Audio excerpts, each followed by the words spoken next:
Est-ce que tu connais ce chef-d'œuvre de Kenzo Tange? 100 architecture japonaise en 100 jours, jour 43.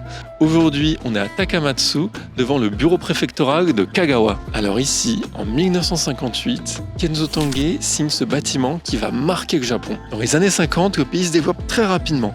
Reconstruction d'après-guerre et grands programmes pour des bâtiments publics. Le pays cherche une nouvelle identité, moderne et démocratique. Ce bâtiment en est l'incarnation parfaite. Tout d'abord, on a ce béton brut avec un système de poteaux et dalles caractéristique du modernisme, et on remarque aussi le rez-de-chaussée sur pilotis ouvert sur la rue. L'architecture publique ne cherche plus à dominer, mais elle invite le citoyen. Ce qui est unique ici, c'est la fusion d'un modernisme occidental avec une identité profondément japonaise. Ça s'exprime par exemple par ces poutres en béton très fines qui ressortent en façade et qui permettent d'avoir des avant-toits. Ça nous rappelle les temples ou les sanctuaires traditionnels japonais. Mais aussi dans le détail, on voit au sol ce revêtement en pierre noire, typique de l'architecture médiévale japonaise, ou même dans le béton, on voit qu'il n'est pas lisse, mais avec des nervures qui proviennent des planches ayant servi à son coffrage. C'est donc pas juste de la décoration, et on comprend que le béton, c'est ce nouveau matériau du Japon moderne, mais en gardant l'héritage de la construction en bois.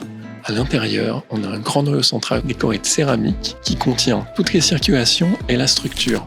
Ça permet de libérer l'espace tout autour. Ce modèle monumental, moderne, mais enraciné dans l'histoire japonaise, va inspirer une génération entière de bâtiments du Japon d'après-guerre.